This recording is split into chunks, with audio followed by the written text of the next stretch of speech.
कोशिश तो हर किसी की जारी है, बस वक्त का बताना बाकी है कौन किस पर भारी है। बहुत समय पहले एक राजा हुआ करते थे। उस राजा के राज्य में बहुत सारे दरबारी थे, मगर वजीर राजा का सबसे ज़्यादा खास था। वजीर हर समय राजा के साथ ही रहता था और राजा के लिए हर टाइम हर वक्त तैयार रहता था। वजीर और राजा का रिश्ता इतना गहरा था कि एक बार को तो राजा अपने पुत्र पर शक कर सकता था, लेकिन वजीर पर नहीं कर सकता था, क्योंकि उनके रिश्ते को पूरे 30 साल हो चुके थे। वैसे तो राजा के दरबार में बहुत सारे दरबारी थे, पर सबसे ज़्यादा आंख बंद करके भरोसा राजा वजीर पर ही करता था। राजा की सेवा में वजीर इतना समर्पित था कि वो अपने घर वालों को भी ठीक से वक्त नहीं दे पाता था। राजा और वजीर के रिश्ते को देखकर दरबार में बाकी सब दरबारियों को उनसे बहुत जलन होने लगी थी। सब दरबारी सोचते थे भी हम सब राजा के लिए इतना करते हैं, लेकिन जो राजा है वो वजीर पर ही हमेशा आंख बंद करके अपना भरोसा करते हैं। उन सब दरबारियों ने मिलकर सोचा भी हम कोई ऐसी योजना बनाते हैं जिससे मतलब इस वजीर को राजा के सामने गलत साबित कर सके। उन सब ने मिलकर एक झूठा षड्यंत्र बनाया, रचा, और सब ने सबूत भी पेश करके राजा के सामने वजीर को गलत साबित कर दिया। और उधर वजीर राजा के किसी काम से उस समय बाहर गया होता, उसे इन सब बातों का बिल्कुल भी नहीं पता था अभी उसके पीछे से क्या हो रहा है। वजीर जब राजा के काम से वापस लौटा तो लौटते ही राजा ने वजीर को मृत्युदंड की सजा दे दी।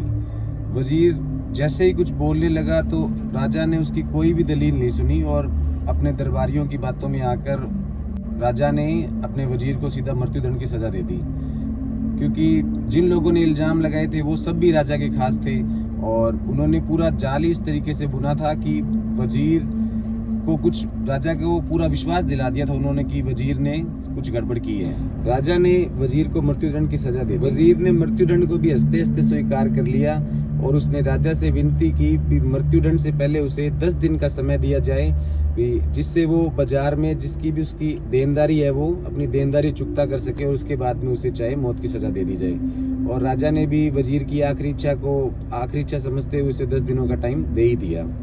उस समय में जो मौत की सजा दी जाती थी वो फांसी नहीं दी जाती थी, बल्कि हाथ पैर को बांध के जंगली कुत्तों के आगे फेंक दिया जाता था। और वो कुत्ते इतने खतरनाक थे कि वो मांस के साथ साथ इंसान की हड्डियां भी चबा जाते थे। वजीर अब अपने घर चला गया।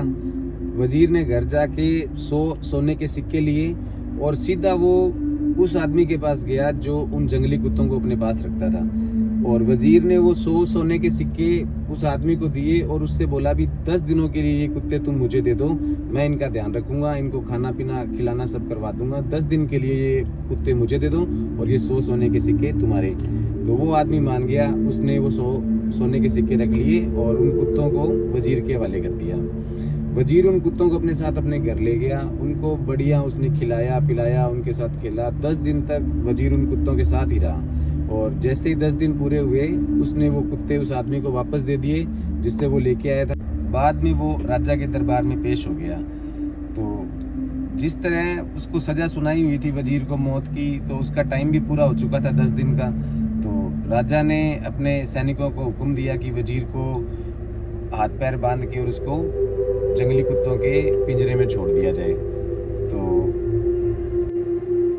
जैसे ही वजीर को उस जंगली कुत्तों के पिंजरे में फेंका गया तो वो कुत्ते मतलब वजीर को काटने की बजाय उसके पास आए और उसके साथ खेलने लगे और उसको प्यार करने लगे।